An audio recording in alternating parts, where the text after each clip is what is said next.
Good evening and welcome to the Dixie Vodka SEC Country Preview Show. And this is why you have to mute your laptop.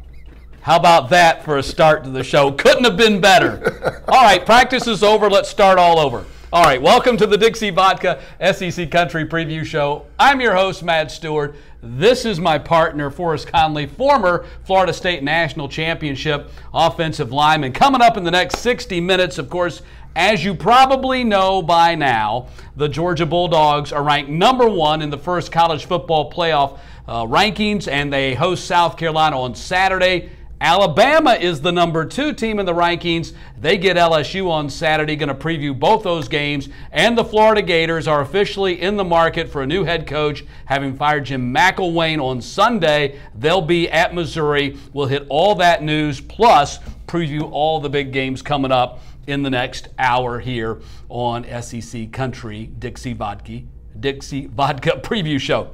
We're off to a great start here tonight. Let's get to the opening kickoff, shall we, before we screw up anything else. And the big news of the week, it is Georgia, not Alabama, that's ranked #1 in the national rankings. And it surprised a lot of people. Some people saw this coming. What about you? Are you surprised that Georgia is ranked ahead of Alabama in the first poll? No, I'm not at all. When you look at the strength of schedule, Alabama's signature win so far this season has been against Texas A&M. And we know what Texas A&M is from the first game of the season against UCLA. When you look at Georgia, their signature win is at Notre Dame with a true freshman quarterback getting his first start ever. That signature win alone, to me, makes them a better candidate to be #1. Their strength of schedule is much tougher than Alabama's strength of schedule. The SEC West, to me, is not as good as it used to be. Now, Alabama will still be there as long as they stay undefeated. I don't see them dropping lower than #2, but I like the ranking. I don't think there's any question as you compare the teams side by side and the schedule that they have played. Georgia's played the more difficult schedule to this point. I was still shocked, though. We're talking about Alabama, a team that's been consensus #1 pretty much in the AP poll all season long. We're talking about Alabama, national championship team, national championship contender for the last decade. I was surprised that Georgia was ahead of Alabama. At the end of the day, they're going to be right there. It's not how you start, it's how you finish. And I think that's what the coaching staffs for all of the teams in the top 4, all of the teams in the top 10, because there will be a lot of movement from the first rankings that just came out on Tuesday. There's a lot more good football left to be played by all of these ball clubs, and you'll see changes because a lot of the teams that are ranked very high have to play one another. Now, there were those who immediately subscribed to the theory that the #2 ranking for Alabama was exactly what Nick Saban would want, likes to play from behind and not in that front-running role. Do you think this has great motivational aspects for Nick Saban in Alabama? Not necessarily. Nick Saban's a straight shooter. He's a winner. He knows what he wants, and he's striving for perfection. If you look at Nick Saban during times where they win national championships, he cracks a bit of a smile, but he never seems to be happy because he's always striving for more and wanting more from his players. We talked about it in past shows. Nick Saban gets everything out of those guys, so a lot of the times when they get to the next level, they don't have anything left. So I think he's fine with it.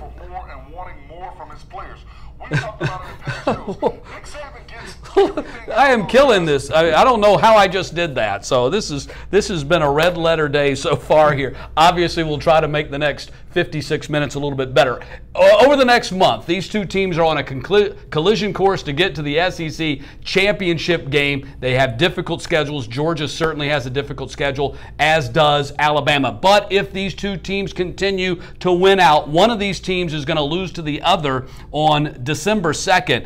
Under what scenario do you see both these teams still making the national championship 4-team playoff at the end of the season? If both teams go undefeated in the SEC and both teams meet in the SEC championship game and it's a close ball game, I think they both get in. I think Georgia has a better opportunity to get in with a loss more so than Alabama does because Georgia played at Notre Dame. Georgia will have beaten Notre Dame. They will have beaten Auburn. They will have beaten South Carolina. They will have beaten Alabama. Now, back in 2011, we all remember that 2011 season, the 2012 national championship game. It was the BCS back then. It was LSU and Alabama playing for the national championship. And I believe that was the day that college football changed. When two teams from the SEC played for the national championship, the rest of the world decided, hey, we've got to have a 4-team playoff. Now, if the current rankings hold out and you've got Georgia, Alabama, Clemson, and Notre Dame that end up in the 4-team playoff, that means there's no Big Ten, there's no Big 12, there's no Pac-12 in the 4-team playoff. If that happens, does that hasten an 8-team playoff in the not-too-distant future? They need to have an 8-team playoff now. It should have been an 8-team playoff to begin with.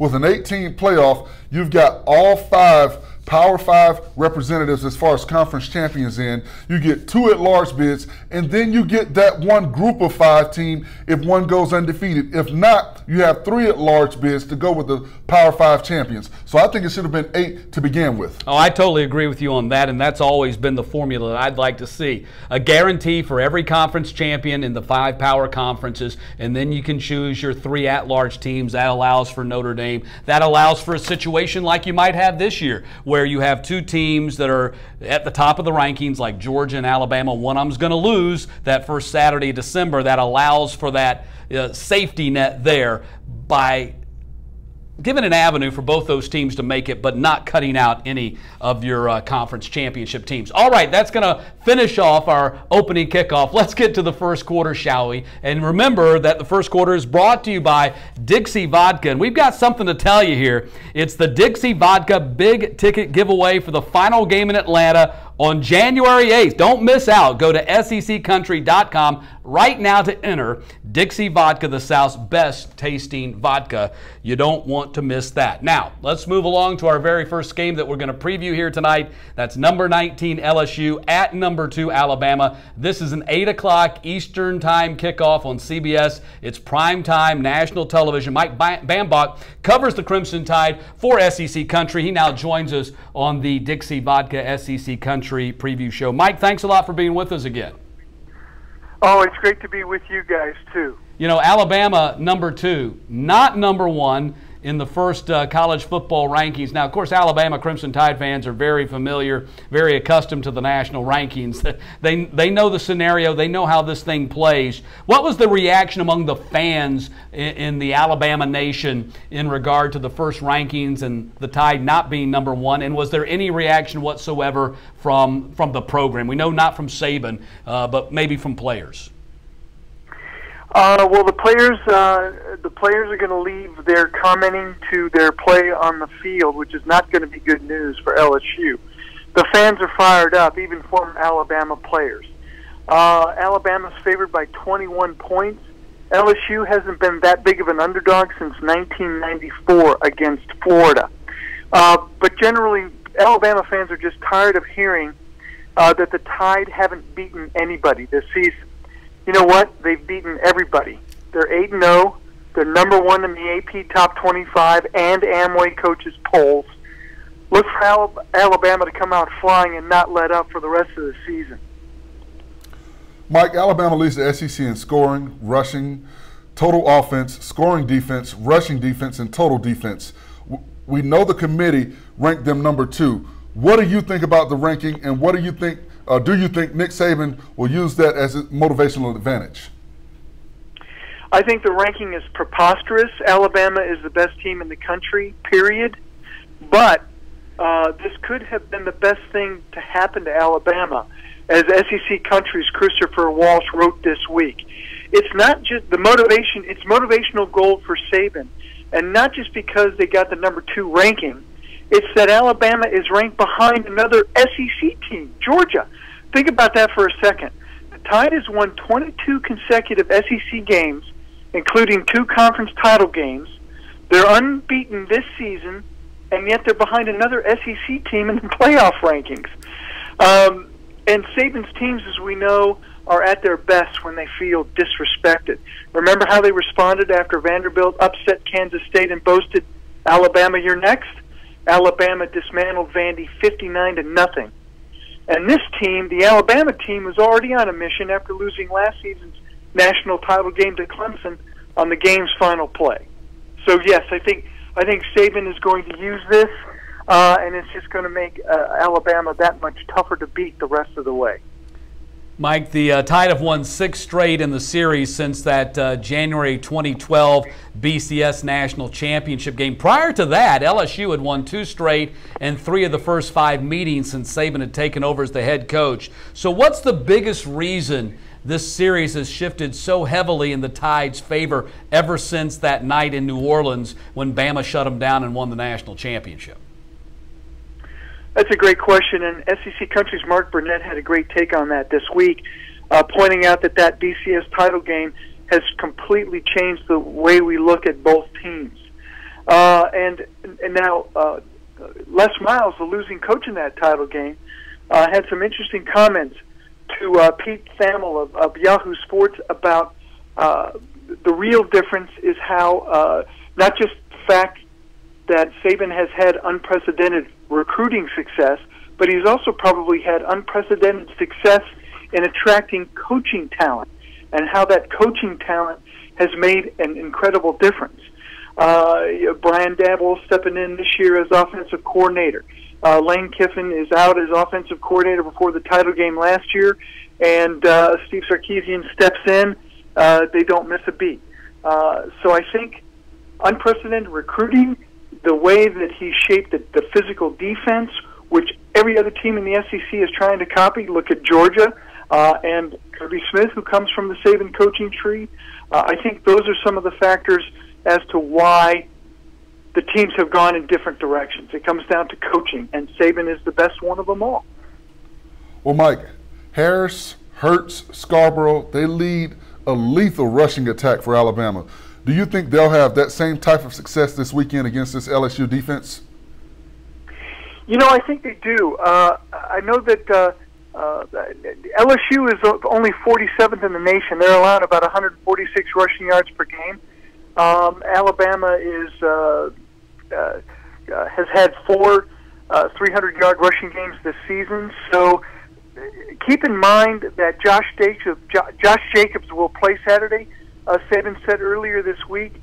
So you've got Harris, Hurts, Scarborough, and Jacobs. So LSU will definitely have its hands full. Meanwhile, Alabama's number 1 in rushing defense, giving up only 66 yards per game on the ground. So I think LSU will have a tough go against Alabama's defense. I'm interested to see how Alabama's passing game can do against the nation's 13th ranked passing defense of LSU. I think that could be interesting. I think that could be an opportunity for Alabama to stretch on offense. I do know that Alabama is going to come out with everything they have, and I think it's going to be bad news Tigers. Bad news for the Tigers. Yeah, Mike, thanks a lot for being with us. Do appreciate it. You bet. Thank you, guys. All right, appreciate that. We're going to check in with LSU in just a moment and get the Tigers' perspective on this game. But first, let me ask you: this Alabama and LSU game has ascended in rivalry status. I don't know that you would call this traditionally one of the great rivalries of the SEC from a geography standpoint. I mean, you've got the Iron Bowl, which I think is probably number 1. You got Georgia and Florida, great border war. Georgia, Auburn is a great one at one time. Tennessee and Alabama was a big thing. You even have the Egg Bowl with Mississippi State and Ole Miss. Doesn't have the cachet that some of the other, but very steeped in nostalgia in the Magnolia State. In your mind, where does this LSU and Bama rivalry stack up against that list of great rivalries in the SEC? Right now it stacks up as being last. And I say that because it has not been competitive for a couple of years now. And I think when you look at the talent that's coming out of LSU, when we see them at the next level, you ask the question, why has it not been competitive? And it's because of a lack of a quarterback to get the ball down the field. But when you look at Alabama, they haven't had great quarterbacks getting the ball down the field, being a very vertical team. So you go back to the question of what's going on at LSU. So I have to rank that series or that rivalry, if you want to call it that, last. In that group that I was talking In that group, about. yes, in that absolutely. group. Yeah, I mean, traditionally it's just not there with the rest of them. But I think from a competitive standpoint, what it has meant in regard to the SEC Championship, the Western Division Championship, SEC Championship, even National Championship, over the last decade, I think it's found its niche in there somewhere. Not quite sure where it stands. It's not as big as the Iron Bowl, obviously, for Alabama fans, but next in line, maybe, for Alabama fans, for LSU fans. Maybe it's number one for LSU fans. Let's ask Thomas Newman. Thomas Newman covers the LSU Tigers for SEC Country. Thomas, thanks a lot for being with us. For LSU fans, where's the Alabama? Is it the number one rival for LSU fans? These days, I think it probably is. This is the game that everybody circles. Alabama, they have the bullseye on their chest every week, no matter who they play against. You know, everybody measures themselves by Alabama, and I think, you know, as you guys have been discussing, it's a 6-game winning streak for Bama. LSU, they badly want to show up and compete and show that they can trade punches with the biggest of the big boys. Coach Saban says the worst thing that probably happened for everyone is LSU's loss to Troy. Is there any truth in that, or is that Saban just being Saban? I think there's truth to that. I mean, Nick Saban is a master motivator. There's no doubt about that. But I think there's truth in that. LSU, they showed up to that game. That was their homecoming game at night in Death Valley, and I don't know if they'll admit it, but they were overconfident, big time. And it was clear afterward in seeing the guys speak about it, seeing the guys from Troy speak about it, and it was kind of like the flip side of that. That was Troy's Super Bowl.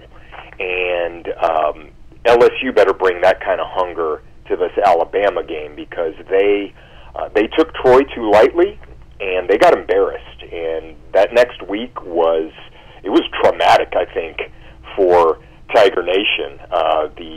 There were fans calling for Orgeron's job.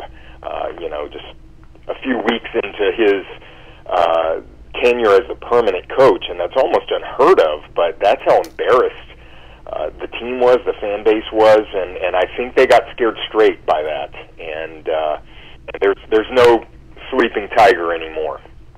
Well, you know, Ed Orgeron's been preaching all week that the margin of error in this game is so very slim. He points to last year's game where it was Jalen Hurts' touchdown. It was the only touchdown scored in the game, and says, you know, in a game like this, you can't blow just even one play. Do you expect this game to be like last year's game, where it could be one play that really separates the two teams? Darn good question. I think the margin for error is very small for any team that plays against Alabama. I think Alabama has some margin for error. They're just, to me, they're clearly the best team in the country.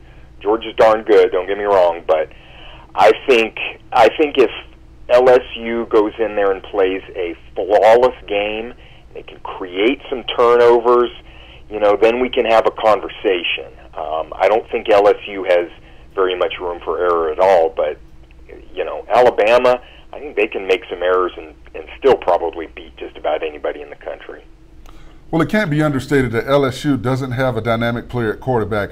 And in a game like this, do you think that the offensive line will be able to give Etling time? And if they do, will he be able to find success against this Alabama defense? Another good question. And I think that LSU and their offense coordinator, Matt Canada, I think they're going to have to do some creative things. One of his trademarks is motions, a lot of player movement before the snap to try to confuse defenses. I think they're going to have to pull out all the stops to do that.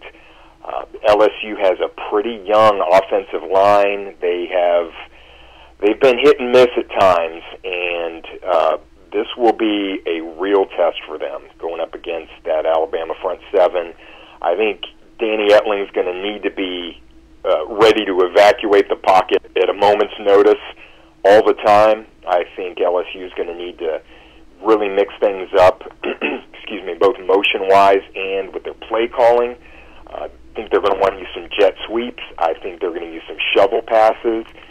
and they're going to have to do everything they can to try to keep Bama off balance. Well, Darius Geis has been hurt most of the season. Started rounding back into form last week, had 276 on the ground against Ole Miss. Of course, last year Bama shut down Leonard Fournette, and we see what he's doing in the NFL right now. He's on pace for like a 1,400-yard season in his NFL rookie year. Do you feel like Geis is going to have any more success than Fournette had last year against this Bama defense? Yeah, looking back to last year, and like you said, we know what a stud Leonard Fournette is, and he had 35 yards in this game last year. It just shows you how stacked Alabama is, talent-wise and also scheme-wise. So, likewise, Darius Geis is a star. If you've seen this young man play, he is special. He's a special talent, and he's almost certain to be a first-round pick next year in the NFL draft. So, the fact that there's 130 teams in the Football Bowl subdivision, and Alabama is number one out of all of them against the rush. 66.4 yards a game, I think. So, that said, Darius Geis, a first-round talent, I think they're going to be keying on him. The rushing game has been a huge key in LSU's success since that Troy loss. They've been running for about 255 yards a game since then. And so I think Alabama, not only is that what they do so well is shutting down the run, but they want to stop what LSU does well. And so I think it comes back to LSU's going to really have to mix it up, get guys like DJ Chark and Russell Gage, their speedy, talented receivers in the mix. And if those guys are having success, then maybe you can create some opportunities for Geis that way when Alabama's not pinning back their ears and trying to stop Geis. Hey, Thomas, thanks a lot for being with us. Do appreciate it. Hey, my pleasure. Anytime. Thomas Newman covers the LSU Tigers for SEC Country. I think this is going to be a tight game like it always is. I think it will be a game that will not be decided until the fourth quarter. But we'll be making our predictions on this coming up a little bit later in the show. You're watching the Dixie Vodka SEC Country preview show as we wrap up the first quarter and get ready to head into the second. You can win tickets to the final game in Atlanta. I'm talking about the very last final game in Atlanta of the college football season. Don't miss out. Go to SECCountry.com right now to enter Dixie Vodka's big ticket giveaway. Dixie Vodka, the South's best tasting vodka. All right, we move along to number 14, Auburn at Texas A&M. This is a noon Eastern start in College Station on ESPN. That means it's 11 a.m. local time, man. I don't know how playing that college football in the morning is a tough thing, Ever since these two teams became SEC rivals back in 2012 when A&M joined the conference, the road team has won every one of the games in this series. Auburn is a 2-touchdown favorite at Kyle Field this Saturday. Do you think there's any explanation? Is there any trend to the fact that the road team always seems to win, or is that just happenstance here?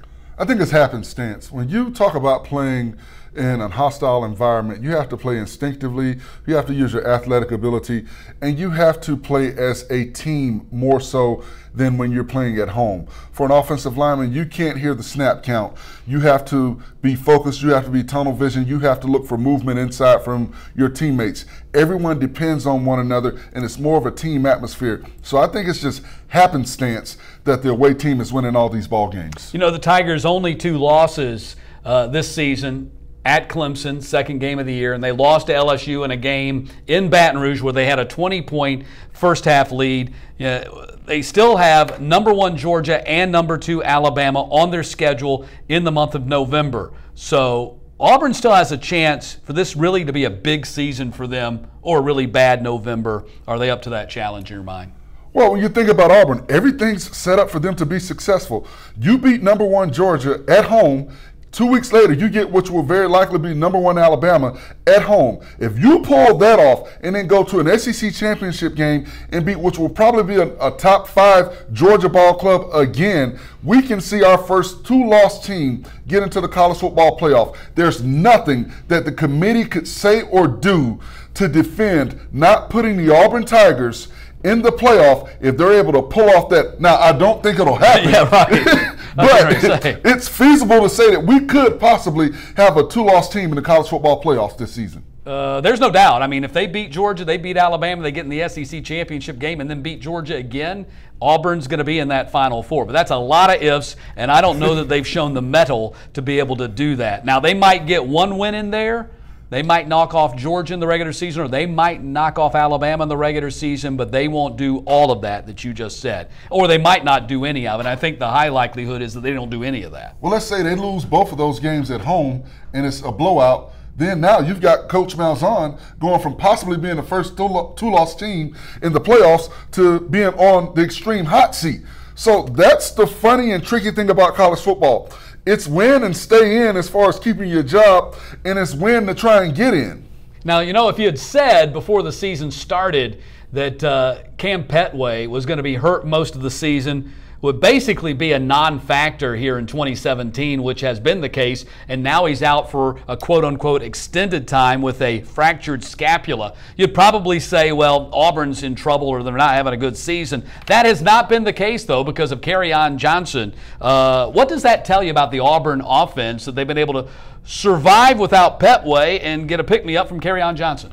Well, these are those 4- and 5-star recruits, coming to fruition. When you look at what Johnson brings to the table, he brings a little bit more spark to me than Petway does. In the offensive line, they've accepted the challenge. They got a new quarterback in. We know that Stidham is doing a better job of being a leader, but it all starts with the offensive line and their ability to block and open up holes and create lanes for the running back. So I think that the offensive line has stepped up to and accepted the challenge, and that's why you see the positive play going on right now with this Auburn ball club. Because this was a team, after the Clemson ball game, there were a lot of looming questions about this offensive line, about whether Petway could change what had happened down at Death Valley when they played Clemson, and they got embarrassed as far as the numbers, not the score, but the numbers that they gave up sack-wise. So I think the offensive line has accepted the challenge, and you see the results. You know, one area where the Aggies might have the advantage in this game is at the line of scrimmage. They're one of the nation's best at getting to the quarterback. They have 30 quarterback sacks. Auburn has not been good at protecting the quarterback. They've surrendered 21 sacks, but at the same time, that number is a little bit misleading because Auburn has gotten better on the offensive line than they were early in the season. Do you expect the Aggies' defense to give Auburn's passing game some problems? Well, there are a couple of things. If you take the 11 sacks that they gave up in the Clemson game out of the equation, you've got 10 sacks in 7 ball games, which is about a little under 1.5 sacks a ball game. But you go into a hostile environment like Texas A&M, like College Station, where you got 100,000 fans screaming. Now the offensive tackles are at a disadvantage because they're out on an island. That will be key. Will those offensive tackles take the correct steps on their initial kick step during the passing game? If they're able to take the correct steps, they'll be able to get back and protect the quarterback on the edges. That is key when you play away. Can your tackles hear or can they react? And that's when I talk about being tunnel vision. You have to look straight ahead but use your inside eye, so when you see any movement from your side of the offensive line, you move back. You don't look at your opponent until you take that first step back, because once you look, your natural instinct is to open up your shoulders. So that'll be key for this ball club. Can the offensive tackles deal with the crowd noise and get back? You know, I think this is an interesting game for Jared Stidham. Remember, he is a Texas high school star that he was, and then he signed with Baylor and then transferred from Baylor and went to Auburn. Do you expect Stidham, going back to his home state, to have a huge game? Well, I think Stidham can play better than he has played because they've got a ground game going. Stidham's success is based off the success of Auburn being able to run the football. I think now, because he's been in the offense a lot longer, he understands what they want to do offensively, where to go with the football. His pre-snap reads will be key. Now, can A&M do some things to confuse him with his pre-snap reads? That'll be key. For A&M, if they've got to pack the box and put 8 in the box to stop the running game, now Stidham will have man coverage on the outside, and he's got athletes that can go up and get the football football, and he has the arm strength to get the ball down the field. The key will be, can Auburn establish a running game? Because if they do, now Texas A&M has to pack the box, and they'll have man coverage on the outside, and it'll be up to Stidham to find where to go with the football. You know, I think last week as we were looking at this Texas A&M team, we were thinking, you know, they're pretty good. At that point, they'd had the UCLA debacle. They'd had a loss to Alabama, in which they only lost by 8 points. And then Mississippi State goes into Kyle Field, a Mississippi State team that had not been playing well on the road, and kicks their butts 35-14. Now remember, it was at this time last year that A&M's season went south. This time last year, they were ranked number 4 in the first college football playoff rankings, and then they lose 3 of their last 4, and you know they end up with what, I think 8 wins or something like that, maybe 9. I think it was 8 wins ultimately. If that happens again this year, if they have another November fade this year, is that the end of the road for Sumlin? Well, Texas A&M needs to go 3-1 in their last 4 ball games, which means they either have to beat Auburn at home or beat LSU down in Baton Rouge. If they don't go 3-1, I think this spells the end for Sumlin. But a bigger question is, does Sumlin want to be there anymore with the racially motivated hate mail that he and his family received after the UCLA loss, with everything that he's going through down there, being successful? These guys play in bowl games, but they expect championships. But does Sumlin want to continue to be there in an environment that has not been very healthy? I think he wants a paycheck. Absolutely. It's a nice paycheck. What if I install them out, make them fire you and pay you off? I mean, something. Yeah, you know, and unfortunate for him, I mean, his name was out there in NFL circles a couple of years ago. He would have to finish hot. Maybe if he finishes hot, his name's back out there in NFL circles, and then maybe he jumps, kind of subscribing to your theory. So, well, I know some more Power 5 teams that would love to have a coach like Sumlin. Yeah. He's successful. Now, in the SEC West, nobody beats Alabama. That's my big concern with coaches in the SEC West. Does it make coaches say, I don't want to coach in the SEC West because of the Alabama big elephant in the room sitting over there? Is that something that you run from, or do you accept the challenge as a coach? All right, that's going to wrap up our second quarter. Let's get to halftime here. You're watching the Dixie Vodka SEC Country preview show. And, hey, remember what we're doing here. We're giving you an opportunity to win tickets to the final game here in Atlanta in January. I think you know what we're talking about. Dixie Vodka is giving away 2 tickets and hotel right now. Go to seccountry.com to enter Dixie Vodka's big ticket giveaway. You don't want to miss this. Dixie Vodka, the South's best tasting vodka, man. This is a deal like you can't believe. So go to SEC Country right now for your chance to win tickets to the big game. All right, halftime here. Let's address the other big topic of the week that we haven't had an opportunity to address yet, and that's the big news involving the Florida Gators, them firing Jim McElwain on Sunday after all the stuff that we had talked about last Thursday and the death threats. Are you stunned, however, how quickly this thing unraveled for Jim McElwain? I think Coach McElwain is extremely happy. I think the Florida fans are extremely happy. I think the players at this point are extremely happy. You saw the administration distancing themselves from McElwain last week when he made the claims that he and his family had received death threats, and it just went back and forth from there. Then you have a Florida ball club that did not compete in that Georgia ball game. I don't care what the records are. When you talk about the Florida-Georgia ball game, Florida, Georgia both have always come to compete. And I think that Georgia overplayed and outplayed Florida, but Florida just did not compete. So I think McElwain lost the heart of this team, and I think they gave up on him, and I think it was the right move. All right, Randy Shannon has taken over, you know, on an interim basis, former Miami coach. He's been around a long time, Randy Shannon. You know, and he said, look, we're going to shake things up. We're going to do things differently. And today he announces that Malik Zaire is going to be the starting quarterback when the Gators take on Missouri on Saturday, replacing Felipe Franks, who's been ineffective. Will this make a difference for the Gators offense? I thought Zaire should have been a quarterback to start the season, especially when you've got so many players that were suspended. You've got a guy that's played in big games. You've got a senior guy, a guy that can be a leader. And I think what Coach Mack and his staff did not do is cater the offense around Zaire's strengths. I think what they wanted to do is bring Zaire in and make him play the offense that they wanted to play, as opposed to catering it around his strengths. I think Zaire's the right move. I'm not saying that Felipe Franks can't be the guy moving forward, but I don't like the idea of playing a redshirt freshman when I've got 9 to 11 guys that aren't playing, and a lot of those guys are significant starters. I need a proven player in the position of quarterback. So I thought Zaire should have been the guy. Yeah, it's been a mystery. The Malik Zaire story has been an absolute mystery because all we heard, one of the dominant storylines in the SEC all summer long was, where's Malik Zaire going to go? Is he going to land in the SEC? Is he going to the Florida Gators? When he got there, he's going to be the Florida Gators starting quarterback, and it had never materialized. And here he is finally getting a chance to be the starting quarterback, and Jim McElwain is no longer the head coach. It's been a bizarre year for the Florida Gators, no doubt about it. Who will the Gators' next coach be? Is it going to be Scott Frost from UCF? Is it going to be Dan Mullen, former Gators offensive coordinator on Mississippi State's head coach? Charlie Strong, former Gators defensive coordinator, now at South Florida? Or Willie Taggart, a Florida guy who was at South Florida, who's now at Oregon? Or somebody else totally different? I think Taggart's out. He's in his first year at Oregon. I think Charlie Strong is a very strong candidate because he has a history with the University of Florida.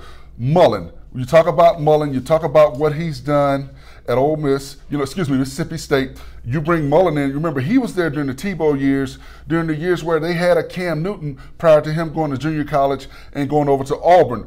My pick is Scott Frost, and I say this because Frost has a West Coast connection in recruiting. You see how he was able to turn around that team at UCF very quickly. And the thing I think that's different about Frost is he's one of these new millennial type coaches. He's a young guy. He gets out there and practices with the kids, puts on the pads, and plays scout team quarterback. He can relate to the youth and the youth movement that we see right now in college football. So I like Frost because he's a new, fresh face, and I think he would bring a little bit more excitement and youthfulness to the SEC. Whoever it is, it's got to be a guy that can put points on the board, that can get this Gators offense back to a place where it was under Urban Meyer, where it was under Steve Spurrier. It has been so long for Florida, and for so long that was the Florida Gators' identity as a football team, and it's been an absolute mystery that it's been nearly 10 years since they've had that identity. And I think Frost is an interesting candidate, no doubt about it. But I think he might go back to his alma mater, which is Nebraska. Nebraska AD this week already gushing openly about what a great coach Scott Frost has become. Mullen, I think, is interesting because these two things on his resume. Tim Tebow, Dak Prescott. What has Florida lacked for the last decade? They've lacked a quarterback. Now, they've had plenty of talent. They've had 5 stars coming in there. They got another 5-star committed to their class right now in Matt Corral. They need somebody who can develop that guy. Look at this guy. This guy here, Dan Mullen, says, look, I developed Tim Tebow into the quarterback he is and was or whatever, and I developed Dak Prescott into an NFL starting quarterback. Whether that's true or not, he was the coach when those things happened. I think that makes him big on that list of the Florida Gators. It makes him big, but I think Charlie Strong's the safe pick if everything falls through. Charlie Strong's a safe pick, but Charlie Strong is a defensive-minded coach. So you've got to get an offensive-minded coach in there.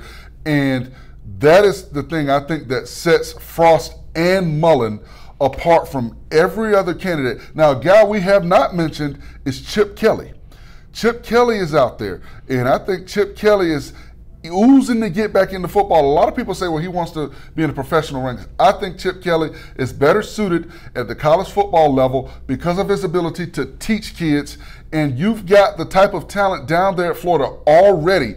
And once again, here's another guy that has ties to the West Coast recruiting.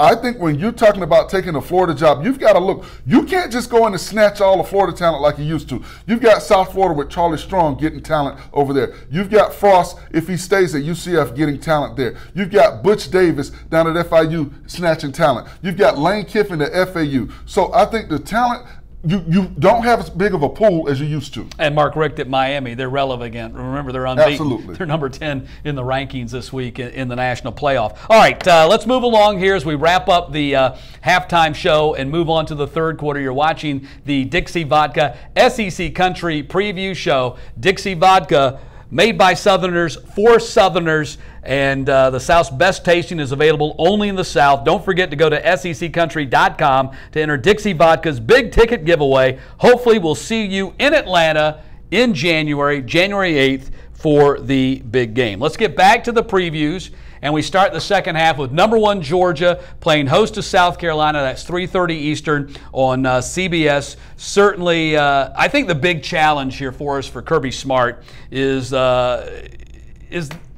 he's got the experience in all this. He's been through all this with Alabama. He knows how to handle it. There's nobody in the Georgia program, as far as players are concerned, who have been at this level, having that number 1 ranking, their name in the conversation, being one of the 4 when the first rankings come out. How difficult of a challenge, how big of a challenge is it going to be for Kirby Smart to keep his team grounded for this very difficult final month of the season, starting with the Gamecocks on Saturday? Well, I think it won't be difficult because of the game that they have on Saturday. They're facing a very good South Carolina ball club that feels like they can come in and beat the Georgia Bulldogs. What you have to continue to push towards your team is it's not how you start, but how you finish. And that's what Georgia's going to have if they're going to finish this season undefeated. They've got to finish strong. When you look at 3 of the 4 games, they've got South Carolina, Georgia Tech, Auburn. Those are very tough ball games, so they have to finish strong. And because of Smart's history of being with Alabama and being in this position, that team will follow his lead. They followed it so far. You see it in the post-game interviews, in the pre-game interviews. I think they'll continue to follow his lead, and he knows how to steer this train to get them to be on the right path. Well, certainly I hope for Georgia's sake that the players are not taking South Carolina the way the fans on the Facebook post are. They think Georgia's going to rout. I think this is actually a very dangerous game for Georgia. I think South Carolina has been the surprise team in the conference this year. They've won 3 straight. They've exceeded expectations. I've always liked Will Muschamp as a coach. I think he's a great motivator, former defensive coordinator. I think he gets the most out of his players. He's a fiery guy. He's a former Georgia guy. I think this game is very dangerous for Georgia, and I think the players are okay. But I think they're not if they're not paying attention to what the fans are saying. This game will be as hard as Georgia allows it to be. If Georgia goes out and hits them in the mouth like you're supposed to do when you're the number 1 team, they'll be fine. But if they go out and they start playing softer, they don't play with the intensity that they need at the start of this ball game and let South Carolina start to really believe that they can beat them, they're in for a tough ball game. I think for Georgia, you have to understand, you are the hunted. You're not the hunter anymore. Everyone is hunting you. You are the hunted. And once again, I think they will lean on Kirby Smart's experience being in this position several times over while at the University of Alabama, and they'll be okay. If South Carolina wasn't as good as they are this season, if they weren't on a 3-game winning streak, I think it would be more of a setup ball game for them. But because they're playing well, because they're on a 3-game winning streak, because they're talking noise in the media, I think the Georgia Ball Club will be prepared in this ball game. Well, Jerome just posted on Facebook. He said, "Who is South Carolina?" Well, South Carolina is 6-2. They've won 3 straight. Their offense has averaged over 30 points per game in the last 3 games with Jake Bentley at quarterback, and they've done this with their star player Deebo Samuel out with a broken leg. The offense for the Gamecocks, to me, has pretty much defied logic here over the last month. Arkansas, Tennessee, Vanderbilt. Come on, man. Those are not defensive. Those are the same teams Georgia's played, except for Arkansas. But those aren't defensive juggernauts that you say. But we're giving Georgia for routing these teams. Why aren't you giving South Carolina? I'm playing devil's advocate here. You're saying, well, they routed Vandy, they routed Tennessee. Well, so did Georgia. I mean, Georgia did the same thing to them. But I'm not going to give them. I'll give them credit. They won those games, and this is a team that nobody expected to be where they are right now. So I give them credit for that. But these are not defensive juggernauts, so let's not just go, crazy about it. Once again, when you look at Georgia compared to all these other teams, that win at Notre Dame to me looms larger than people realize. When you look at Notre Dame now, how good they are, that win looms large, and that lets me know what we have with this Georgia ball club. All right, let's bring in Chip Towers. Of course, he covers the Georgia Bulldogs for Dog Nation. You can check out Towers' take. In fact, we had that earlier, and then when you're done with this show, go click on Towers' take and see what he had to say about the Georgia Bulldogs this week, especially if you're a Georgia fan. Chip, thanks a lot for being with us. How you doing tonight? Hey, no problem. I enjoyed listening to y'all's discussion there. It is It is quite the debate. Yeah, it is, and I think you can see it. And I don't know how the folks were on Towers Take tonight. They think that Georgia's going to run right through South Carolina, and I think Georgia is going to win this game. But I think this is a very dangerous game for Georgia, simply because it is South Carolina. South Carolina usually plays Georgia very tough, sometimes beats Georgia in Athens. And I've also seen how teams react when they get right. I mean, I'm not saying Georgia's Texas A&M, but Texas A&M was ranked in the top 4 in the first rankings last week and took a tumble, or last year I should say, took a tumble against Mississippi State. So sometimes teams don't handle that success very well. What are you seeing out of this Georgia team? Well, I definitely am interested to find out, what's going to happen on Saturday, because I think everything that you're saying is valid. I think South Carolina traditionally has always been kind of a thorn in Georgia's side in a lot of ways. I think the best thing about this game is they're playing it in November rather than September. I just think of so many times in September when a South Carolina team where they traditionally played early in the year would rise up and shock a Georgia team. The only thing about it, though, is when I break this game down, which we do, as you know nowadays, this is one of the great things about the whole Dog Nation enterprise is we do slice and dice and dissect. And, the matchups, again, I just think are so favorable for Georgia in this game that I really don't see a scenario. It would be one thing if if South Carolina, did all these different great things, right? And so, yeah, they could probably hurt them like that. And I guess probably what people are saying, or the South Carolina optimist is saying, well, Jake Bentley can throw the ball around a little bit. Yeah, he can, but, if he had Deebo Samuel, maybe that's one thing. But, Brian Edwards and Hayden Hurst, those aren't enough of a threat. Just like I thought it hurt Florida a lot not having Antonio Callaway and their leading rusher from last year.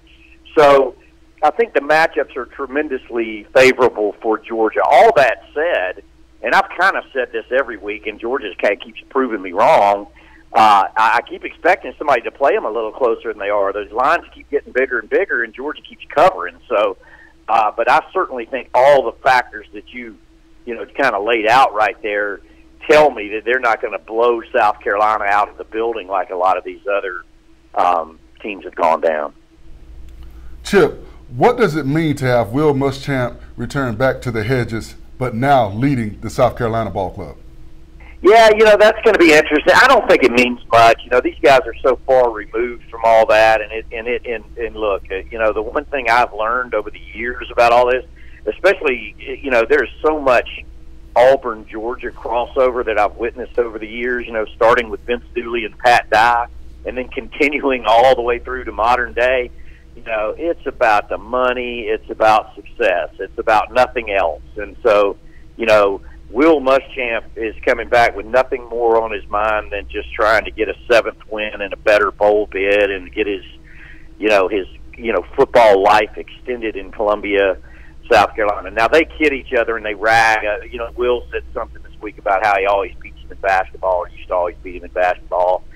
Kirby had some kind of wisecrack back, but beyond that, when it becomes, all they're doing is looking at each other on tape and trying to find a weakness, and they know each other backward and forward. So it's really, there's not going to be a whole lot of Houdini done in this game, or great inspiration. That's the reason I think Georgia's got this in pretty good shape. I think it's going to be mostly mano y mano, and Georgia's got a lot of advantages in Sanford Stadium in this situation this weekend. I don't know that this applies to this week, and I think maybe it doesn't, but Fromm has not thrown for a lot of yards. They haven't needed him to, but I think what's interesting is that he does lead the SEC in pass efficiency, which speaks for itself, So, he hasn't had to be involved in any shootouts. Again, don't think that this week's going to be one of those. But do they feel comfortable if he had to be involved in a shootout where the game was on him? Yeah, actually, I'd say to answer your question, yes, I think they would be confident if they do. They obviously work on this every day in practice. Jake Fromm's got a great resume throwing the football at down at Houston County High School. He's got a great reputation of throwing the ball when he's had to. 326 yards against Missouri. Actually was pretty good against Notre Dame in his first start ever. But what you say there, the key is I don't think we're going to know for a while because it hasn't happened, is what if you're behind in the fourth quarter and need 2 scores, and nothing's working, or you're behind, 4 points with 3 minutes to play and you got to score. We don't know that about Jake Fromm. We haven't seen it, and until we see it. But now there's some really interesting stats. I'm not going to give them all out here because I want people to come back and read my Towers Take tomorrow on this. But Jake Fromm has an uncanny knack of completing important passes. So I've been trying to break it down. I mean, his completion percentage on third down and have to have it situations is really good. I mean, really good. So he's kind of what they say down there in Warner Robins way. The kid's a gamer. We've seen that in ways, but it manifests itself statistically as well. Yeah, I think so. I mean, and I think that's why he's ended up being the starting quarterback all season long. He got it by an unfortunate circumstance for Eason, but he didn't lose the job because he is a gamer. He's leading the SEC in pass efficiency. He's just a winner, and I think that's the biggest thing you can say about him. Give us a prediction before we go. Does Georgia continue to roll along here, or do they stumble against the Gamecocks? Yeah, I think they're going to play, well enough to win comfortably. That's what I hope. They've really helped me out on deadline all year, except for that Notre Dame thing. But I would see something in the area, Georgia being around 30, and I don't expect it. I think 30 to 14 or something like that. I don't expect them to cover that big old fat line, but I expect them to be able to get all those backups out there toward the end of the game like they've been able to do all year. Yeah, I agree with you on that. In fact, that's exactly the score that I'm going with this week as well. Hey, Chip, thanks a lot for being with us. Do appreciate it. You can check out Chip on Towers Take. It's every Thursday night at 6 o'clock, and, of course, it's there available for you right now after you're done with this show at 8:30. You can click over there and see what Chip had to say tonight about the Bulldogs. Let's move along to the fourth quarter SEC Country Dixie Vodka preview show. Thanks for joining us tonight. Dixie Vodka, the South's best tasting, is available only in the South and made by Southerners for Southerners. Don't miss your chance to be here in Atlanta for the final game in January. Go to seccountry.com to enter Dixie Vodka's big ticket giveaway. All right, final quarter, going to hit 3 other games real quick here, starting with Southern Miss at Tennessee, 7:30 Eastern on SEC Network. I'm Matt Stewart. This is Forrest Conley. We're here with you every Thursday night. What would a week be like for the Volunteers if they didn't have some kind of controversy brewing on Rocky Top? This week, report came out that Tennessee offensive tackle Brett Kendrick played with a concussion last week against Kentucky, and there was some video surfacing out there that seemed to indicate that maybe that was true. Tennessee denies it, says there's no way they would have played the kid if he had a concussion, although he is out for this week's game against Southern Miss. Will this nightmare of a season ever end for the Big Orange? It needs to end. When you look at this, if he did not have a concussion, why is he not playing this week? What is the injury report on this kid? Matt, you and I watched the play. We saw the play. The kid got up holding his helmet. That has to be a big cause of concern. Is it so much going on in Knoxville that they're not paying attention to the health of their players? This nightmare has to end. I think Coach Jones and his entire staff need to move on, and they need to just start over. They need to hit the reset button. Yeah, I don't know. I can't believe that they would play him if they knew the kid had a concussion. I just don't believe they would have done that. But that's the story out there, and there was some crazy looking video, so I don't know. We turn our attention to Ole Miss at Kentucky, and that's the 4 o'clock game on SEC Network. Wildcats riding high after beating the Vols last Saturday. It was just their second win in 33 years against Tennessee. They're now 6-2, and they likely could be favored in all but one of their last 4 games, and that's their game at Georgia. Are you ready? And you were talking big about these Wildcats just a couple of weeks ago, and I was telling you to pump the brakes on this. But are you ready to double down on the Cats and say they'll finish 9-3 in the regular season? No. Okay. I'm going to change that up. I say 7-5. Oh. I think they lose the Georgia game, but I think there's another game on the schedule that nobody expects Kentucky to lose that they may lose. It's a surprise shocker. but I think Kentucky loses 2 more ball games. Wow, who? Louisville? Louisville? I'm not going to say. You're not going to say Vanderbilt, I'm not going to say yet. I'm not going to say. I'm going to leave. Like, he doesn't know. He has no idea. He's just throwing things out there right now. All right, our last look is going to be Mississippi State back home this week against UMass. That's 12 noon Eastern on SEC Network. The only reason I bring up this game is because the Bulldogs are coming off a big time win at A&M last Saturday. I thought that game was huge because they had played so poorly on the road, and now they went on the road. They've won their last 2 games in the SEC by a combined 80-21. But now you have Dan Mullen's name out there in the Florida search. Any distractions here for the Bulldogs? Not that they lose to UMass, but are they dealing with any kind of distractions down there in your mind? I don't think any distractions because Mullen's name has been a hot name for a while. Coming into the season, he was a hot candidate because people talked about the possibility of Tennessee not being as good as Coach Jones and his staff thought they would be, and Mullen being the possible guy to replace him. So I don't think it's a distraction whatsoever. Yeah, I don't know what's going to happen with that. It's not going to be a distraction to the point of UMass, but I think certainly, what they're doing there again this year makes him, a hot commodity. Although, how hot of a commodity? Like you said, his name's been out there, and he just seems to be a guy whose name's out there, and it just kind of sits there and never goes anywhere, and then someone else gets hired, and and it disappears. So I don't know what's going on with all that. Maybe he doesn't do well in interviews. Don't know, but that'll be something that we follow. All right, let's get to our 2-minute drill here. Going to make our predictions, going to read some of your posts from tonight's hour-long show. You're watching the Dixie Vodka SEC Country Preview Show. It's the Dixie Vodka Big Ticket Giveaway for the final game in Atlanta. You still have time to get on there right now at seccountry.com and enter. If you haven't done so already, I don't know what the heck you're waiting on. You have until November 29th, but I'd be entering like every day of my life.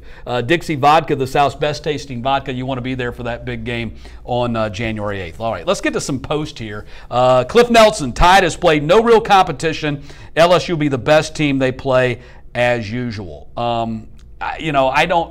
They've played their schedule. It isn't like every week they say, I want to play this team or I want to play. The schedules are made so far in advance. The Florida State game, I see a lot of people posting about that. It's not their fault that Florida State, your alma mater, has fallen flat on their face this year. That was a big win when they got it. I still think it's a big win for them, despite the fact the Seminoles have had a poor season. But the luster comes off of that win because although Florida State lost their starting quarterback, they're losing ball games that they should not lose based off of talent alone. So you have to ask the big question. That's the biggest game so far for Alabama, the Florida State ball game, and we see what Florida State is not. Now LSU will be the biggest ball game they played up to that point because I still think the Auburn game and the SEC championship game will be bigger than that LSU game, but LSU will be the biggest challenge that the Alabama Crimson Tide have faced up to that point. Yeah, that was Florida State. Now, the Florida State now is not the Florida State that Alabama played then. I believe Florida State's better then than they are now, and for a myriad of reasons. Number one, of course, they've been playing without their starting quarterback ever since that Alabama game when Francois got hurt. All right, David Kendall, I think the sleeper team is South Carolina going to shock the Puppy Nation. I don't believe South Carolina is going to shock the Puppy Nation. That I do believe, just based on all these posts I've been reading here for the last hour, there are going to be a lot of Bulldog fans that are sweating this thing a little bit in the second half because I think this is going to be a close game for a while. Wishful thinking for the South Carolina fan club. I understand the Gamecocks are playing really good football right now. You've got a 3-game winning streak. You've got everything to be proud of for your ball club, but you're going between the hedges against a team that got the monkey off of their backs in a huge way, a team that's flying high and feeling real good about their process and about what they're doing, and a coach that knows how to keep them grounded and level-headed. I don't think it gets done. Not this week in Athens. Maybe the following weeks, but not this week. All right, Brock Hood says the SEC championship game will be the real national championship game, and he might be right about that. I certainly hope he is not right about that because the last thing I want to see is that Georgia and Alabama play in the SEC championship game and then they get in the national playoff together and then a month later we have the same game all over again. I don't think that's good for college football right there. The SEC championship game, for better or for worse, I think needs to be an elimination game. and the loser is out of the playoff, and that's just the way it is. That's the way I feel about it. Well, when you look at strength of schedule, I think because of who Georgia has played, they are the team that could get there if they lose. And if they're the two best teams and they have to play again, they have to play again. No, why? That's ridiculous. I mean, if let's say if whoever wins, choose your team, Alabama or Georgia, wins on December 2nd. If Alabama beats Georgia on December 2nd, why would they have to beat them again on January 8th to be the national champions? And the same thing, vice versa. Because LSU had to do it a couple of years ago. And that wasn't right. I disagreed with that. Exactly. The downfall of Les Miles was because of that. And Alabama should have never been in that BCS national championship game. But the one good thing that came out of that game, as we pointed out at the top of the show, is it led to the 14 playoff. And maybe if that same thing happens this year, in that scenario we were just talking about, maybe we have an 18 playoff in the not too distant future, which is what I would be happy to talk about. All right, Dixie Vodka SEC Country Preview Show. It's time to get to our predictions. You can win tickets to the final game in Atlanta. Don't miss out. Go to seccountry.com right now to enter Dixie Vodka's big ticket giveaway. Dixie Vodka, the South's best tasting vodka. Time to get to our predictions. Last week, both you and I went 4-2. That means you are 24-6. I'm 23-7. We're not doing all the games. We're not picking, like Coastal against Arkansas, but we'll pick the good games. Auburn at Texas A&M. I'm going Auburn Tigers 28-20 in this game. I'm going Auburn Tigers 28-27. 28-27, you're going close. I'm going more like a touchdown. I think this is the beginning of probably a very difficult month for Kevin Sumlin, and maybe the end for A&M, as things are not going to start well in the month of November with an Auburn win. Florida at Missouri. I think the Gators find their offense, but only because Missouri's defense stinks. I go Gators 34-21. I go Gators 21-10. I like Randy Shannon as the interim head coach. I think he'll have that defense up and ready to play, and I think they'll get a defensive touchdown in this ballgame. Yeah, you might be right about holding Missouri to 10 points there. South Carolina at Georgia. I'm going Bulldogs 30-14 here. That's the same, and I had that written down, by the way. I'm not copying Chip Towers, but I do think this game's going to be tight in the third quarter and maybe even early in the fourth, and I think some of these Georgia fans are going to be sweating things a little bit sitting on their couch watching this thing. I think it'll be 33-10 Georgia. I don't think it will be as difficult as everyone thinks it will be. I think the difficult ball game is next week when they visit Jordan-Hare in Auburn. I think they're both difficult there for us. Ole Miss at Kentucky. I'm going to go Wildcats 42-27 over the Rebels. I'm going Ole Miss 27-21. This is that game that I think Kentucky gets caught up in. I'm going against the grain on this one. I think Ole Miss gets the win. So this is the game that we disagree on. Okay, we'll mark this. I'm going Wildcats. You're going Rebels. Southern Miss at Tennessee. I'm going Vols 24-20 in this. This might be their last win of the season, by the way. I think Tennessee wins this ball game 28-17 with everything going on. That fan base, that crowd, that alumni, they need something to feel good about, and I think they get it done this weekend. Yes, they do. And Southern Miss is just an okay team out of Conference USA, so the Vols get a close win here. Alabama and LSU, of course, this game being played in Tuscaloosa. I'm going to go Bama 21-16 in this game, all the way down, tight game in the fourth quarter. I'm going Bama 10-9. I think we get an old school LSU Alabama slugfest, but Bama's able to pull it out at the end with a 10-9 score. I think there'll be just a little bit more offense in that. I'm going 21-16 Alabama. There we go. We'll see what happens. Come on, guys. I'm 23-7, not 13-7. My goodness, what disrespect here. I'm not that bad. No. So they don't like you, man. They don't like you. Well, I get that. I screwed up the top end of the show. So anyway, hey, thanks to everybody who watched here tonight. Tell your friends. Thanks for posting. We do appreciate it. If you missed portions of it, you just want to go back and watch it again, you can do that right now. Go back there and click on it. It's right there on our seccountry.com page. And don't forget to enter into that Dixie Vodka big ticket giveaway. I'd be doing that right now if I were you. For Forrest, I'm Matt. We'll see you next Thursday.